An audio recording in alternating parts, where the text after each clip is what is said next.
Hello, నేను మిసిఎస్ రావు. ఆంధ్రప్రదేశ్లో జగన్మోహన్ రెడ్డి పరిపాలన ఉన్నప్పుడు జరిగినటువంటి ఇన్సిడెంట్ల్లో ఏబి వెంకటేశ్వరరావు ఇష్యూ ఒకటి. ఒక సీనియర్ ఐపీఎస్ అధికారిని 5 ఏళ్ల పాటు సర్వీసులో లేకుండా వెంటాడి ఆయన సస్పెండ్ చేయడంతో పాటు ఆయనకి రిటైర్ అయ్యేంత వరకు కూడా పోస్టింగ్ ఇవ్వకుండా చేశారు జగన్మోహన్ రెడ్డి. అలాంటి ఏబి వెంకటేశ్వరరావుకి ఇప్పుడున్నటువంటి చంద్రబాబు నాయుడు సర్కార్ కీలకమైనటువంటి పదవిని అప్పజెప్పబోతుంది. ఆ మేరకు నిర్ణయం తీసుకున్నట్టు కూడా తెలుస్తుంది. ఏంటి ఆ కీలకమైనటువంటి నిర్ణయము, ఆ కీలకమైనటువంటి పోస్టు అనే దాని మీద విశ్లేషణలోకి వెళ్లే ముందు అసలు ఏం జరిగింది ఏబి వెంకటేశ్వరరావు గారి విషయంలో, అలాగే ఆయనకి ఏం పోస్ట్ ఇవ్వబోతున్నారు అనేది విశ్లేషణ చేసుకుందాం. సో ఆయనకి ఆంధ్రప్రదేశ్ పోలీస్ కంప్లైంట్స్ అథారిటీ అనేటువంటి ఒక విభాగానికి ఆయన్ని అధిపతి చేయబోతున్నారు అనేది లేటెస్ట్గా వినిపిస్తుంది. అంత శాండిటీ ఉందా ఆంధ్రప్రదేశ్ పోలీస్ కంప్లైంట్స్ అథారిటీ కంటే? ఖచ్చితంగా బలమైనటువంటి విభాగం అది.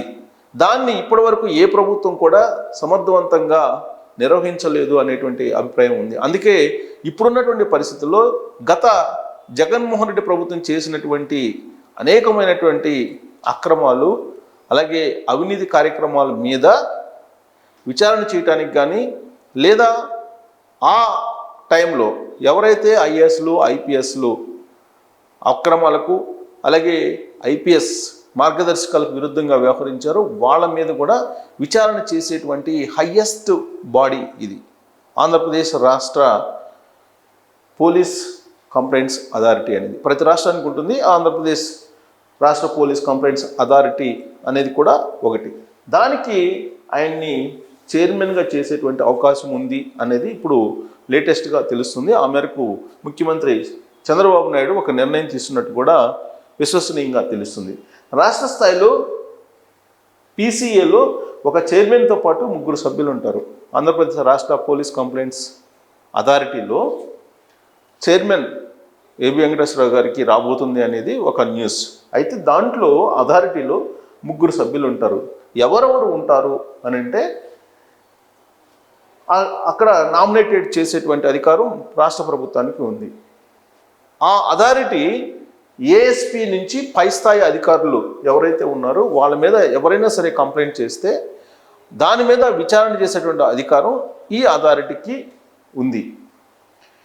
ఎస్ఐ నుంచి డిఎస్పీ వరకు అధికారులపైన విచారణ జరపాలంటే జిల్లా స్థాయిలో అథారిటీలు ఉంటాయి. రాష్ట్ర పోలీస్ కంప్లైంట్స్ అథారిటీ ఏ విధంగా ఉందో దాని కింద జిల్లా స్థాయిలో ఒక అథారిటీ ఉంటుంది. ఆ అథారిటీ ఏం చేస్తూ ఉందంటే, ఎస్ఐ నుంచి డిఎస్పీ వరకు ఎవరి మీద అయితే కంప్లైంట్స్ వస్తాయో వాళ్ళని విచారించేటువంటి అధికారం ఉంది జిల్లా స్థాయికి. రాష్ట్ర స్థాయికి ఏఎస్పీ నుంచి ఆ పై స్థాయి ఐపీఎస్ల మీద ఎవరిపైనైనా సరే విచారణ చేయొచ్చు. ఇక రాష్ట్ర పోలీస్ కంప్లైంట్స్ అథారిటీకి స్వతంత్ర హోదా కూడా ఉంది. సో స్వతంత్ర హోదా కలిగినటువంటి అథారిటీ ఇది. దీని మీద ఇప్పుడు దీనికి సంబంధించి చైర్మన్గా ఆయన్ని అపాయింట్ చేస్తే కనుక గత ప్రభుత్వంలో ఎవరైతే ఐపీఎస్లు ఉన్నారో వాళ్ళు ఒక లక్ష్మణ్ రేఖ దాటి పనిచేశారో వాళ్ళ మీద చర్యలు తీసుకోవడానికి అవకాశం ఉంది అథారిటీకి. పోలీసు ఉన్నతాధికారులు జవాబుదారీతనం కోసం ఈ పీసీఏని ఏర్పాటు చేశారు. పోలీసు వ్యవస్థ అనేది ఒక జవాబుదారీతనం ఉండాలి, ఫ్రెండ్లీ పోలీస్, ఇవన్నీ కూడా వినిపిస్తుంటాయి. జవాబుదారీతనం లేకపోగా జగన్మోహన్ రెడ్డి హయాంలో ఇష్టానుసారంగా వ్యవహరించారు. జగన్మోహన్ రెడ్డి ప్రైవేట్ సైన్యం మాదిరిగా కొంతమంది అధికారులు వ్యవహరించారు. అందుకే ఇలాంటి అథారిటీ ఒకటి ఉంది. ఈ అథారిటీకి చైర్మన్గా కనుక ఏబి వెంకటేశ్వరరావుని నియమిస్తే దాని యొక్క పవర్ ఏంటి అనేది తెలుస్తుంది అనేది ఇప్పుడు చంద్రబాబు నాయుడు ఆలోచిస్తూ ఉన్నారు అనేది ఇప్పుడు సచివాలయ వర్గంలో జరుగుతున్నట్టు చర్చ. అధికార దుర్వినియోగం చేయటం, బెదిరింపులు చేయటం, హింస, హత్య, రేపు వంటి ఘటనలపైన కూడా ఈ అథారిటీ విచారణ చేపడుతుంది. ఇక 2021లో రిటైర్డ్ జస్టిస్ కనకరాజును పీసీఏ చైర్మన్గా నియమించింది ఆ రోజున్నటువంటి జగన్మోహన్ రెడ్డి ప్రభుత్వం. అప్పట్లో ఒక్కసారి రివీల్ చేసుకుంటే రాష్ట్ర ఎన్నికల కమిషనర్గా నిమ్మగడ్డ రమేష్ కుమార్ ఉన్నటువంటి సమయంలో ఆయన పదవీకాలం ముగియకుండానే ఆయన ప్లేస్లో కనకరాజుని జగన్మోహన్ రెడ్డి ప్రభుత్వం నియమించింది. దాని మీద న్యాయ వ్యవస్థలో పోరాడారు, నిమ్మగడ్డ రమేష్ కుమార్. దాంతో హైకోర్టు కానీ సుప్రీంకోర్టు కానీ రమేష్ కుమార్ని తొలగించడం కరెక్ట్ కాదు అని చెప్పి తేల్చిన తర్వాత కనకరాజుని అక్కడి నుంచి తొలగించి ఆయనకి రాష్ట్ర పోలీస్ కంప్లైంట్స్ అథారిటీ చైర్మన్గా నియమించడం జరిగింది అప్పుడున్నటువంటి జగన్మోహన్ రెడ్డి సర్కార్. మాజీ ఐపీఎస్ ఏబి వెంకటేశ్వరరావును ఇప్పుడు ఈ పీసీఏ చైర్మన్గా నియమించేటువంటి అవకాశం కనిపిస్తుంది. సో వైసీపీ అధికారంలో ఉన్నంతకాలం వెంకటేశ్వరరావు మీద ఎన్ని రకాలుగా వేధింపులు ఉన్నాయో అన్ని రకాల వేధింపులు జగన్మోహన్ రెడ్డి సర్కార్ చేసింది. దాంట్లో ఒకటి సస్పెన్షన్. ఒక సీనియర్ ఐపీఎస్ అధికారి డీజీపీ హోదా అయినప్పటికీ జగన్మోహన్ రెడ్డి తన కక్షను తీర్చుకున్నాడు ఏబి వెంకటేశ్వరరావు మీద. సర్వీసు చివరి రోజు పోస్టింగ్ ఇచ్చారు. జగన్మోహన్ రెడ్డి ప్రభుత్వం కాదు, అప్పటికి ప్రభుత్వం ఉన్నప్పటికీ కూడా ఆపద్ధర్మం ఎన్నికల కమిషన్ ఆధ్వర్యంలో టోటల్ యంత్రాంగం నడుస్తున్నటువంటి సమయంలో ఆయనకి చివరి పోస్టింగ్ ఇచ్చిండ్రు. అది కూడా రిటైర్ అయ్యేటువంటి రోజు. రిటైర్మెంట్ తర్వాత వెంకటేశ్వరరావుకి కీలక పోస్ట్ ఇవ్వాలి అనేటువంటి అభిప్రాయం చాలామందిలో వ్యక్తమైంది. గవర్నమెంట్ కూడా ఇప్పుడు ఆ దిశగా ఆలోచిస్తుంది. సో ఇప్పుడు ఏబి వెంకటేశ్వరరావు కనుక రాష్ట్ర పోలీస్ కంప్లైంట్స్ అథారిటీ చైర్మన్ పదవి కనుక ఇస్తే ఇప్పటి వరకు ఐపీఎస్లు ఎవరైతే ఉన్నారో అక్రమాలకు పాల్పడి లేదా అవినీతికి పాల్పడి లేదా వివిధ రకాల ఆరోపణలు ఎదుర్కొంటున్నారో వాళ్ళ మీద విచారణ చేయడానికి ఈ అథారిటీ చైర్మన్గా ఏబి వెంకటేశ్వరరావుకి కొన్ని అధికారాలు ఉంటాయి. పైగా అది స్వతంత్ర ప్రతిపత్తి గల సంస్థ కాబట్టి ఇండివిజువల్ బాడీగా వ్యవహరిస్తుంది కాబట్టి ఇప్పుడు ఐపీఎస్ని ఏం చేయాలి, లక్ష్మణ్ రేఖ దాటినటువంటి వాళ్ళని అనేటువంటి క్వశ్చన్కు సమాధానం లభించేటువంటి అవకాశం ఉంది. అందుకే ఏబి వెంకటేశ్వరరావు లాంటి సీనియర్ ఐపీఎస్ అధికారిని ఆ పోస్ట్కి నియమిస్తే కనుక సరిపోతుంది అనేటువంటి అభిప్రాయం చాలామంది వ్యక్తం చేస్తున్నారు. ఇప్పటి వరకు కూడా ఏబి వెంకటేశ్వరరావుని ప్రభుత్వంలో భాగస్వామ్యం చేయాలి, ఏదో ఒక పదవి ఆయనకు అప్పచెప్పాలి, ఏదో ఒక సలహాదారునిగా తీసుకోవాలి అనేటువంటి డిమాండ్లు అనేకం వస్తూ ఉన్నాయి. కానీ వాటిని పరిగణలోకి తీసుకోకుండా చంద్రబాబు నాయుడు మాత్రం ఏబి వెంకటేశ్వరరావుకి ఎలాంటి పదవి ఇవ్వాలి అనే దాని మీద ఒక నిర్ణయానికి వచ్చినట్టు తెలుస్తుంది. సలహాదారుల కన్నా కూడా, సలహాదారు పదవుల కన్నా కూడా ఏబి వెంకటేశ్వరరావుకి సరైనటువంటి పదవి ప్లస్ ఆయన ఎంటైర్ కెరియర్లో అనుభవం కూడా పరిగణలోకి తీసుకొని ఈ రాష్ట్ర పోలీస్ కంప్లైంట్స్ అథారిటీని అప్పచెప్తే బాగుంటుంది అనేటువంటి అభిప్రాయానికి వచ్చినట్టు కూడా తెలుస్తుంది.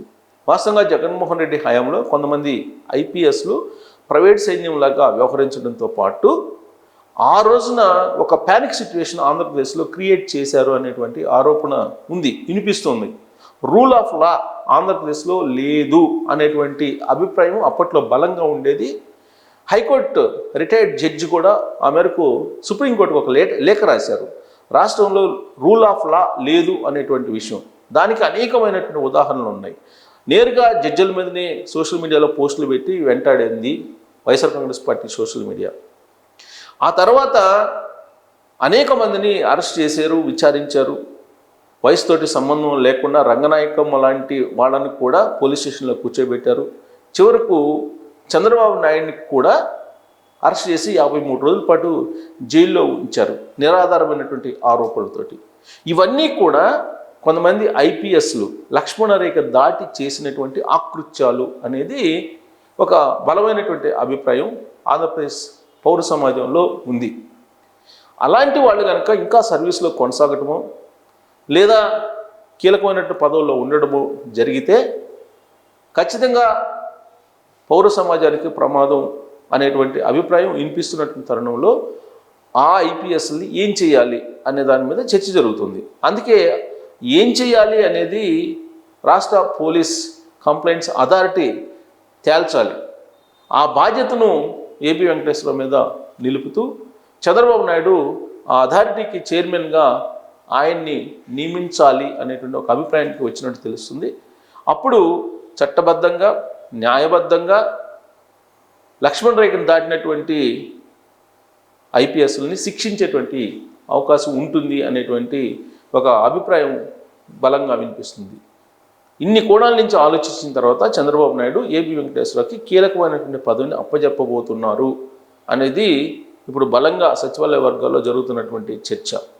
ప్రధానంగా జగన్మోహన్ రెడ్డి ప్రభుత్వంలో ఉన్నప్పుడు ఇంటెలిజెన్స్ చీఫ్గా ఉన్నటువంటి ఐపీఎస్ ఆఫీసర్ ఆంజనేయులు కానీ, లేదా కొల్లి రఘురామరెడ్డి కానీ, లేదా సిఐడి చీఫ్లుగా చేసినటువంటి వాళ్ళు కానీ, ఇలాంటి వాళ్ళు దాదాపుగా 10-15 మంది ఉన్నారు.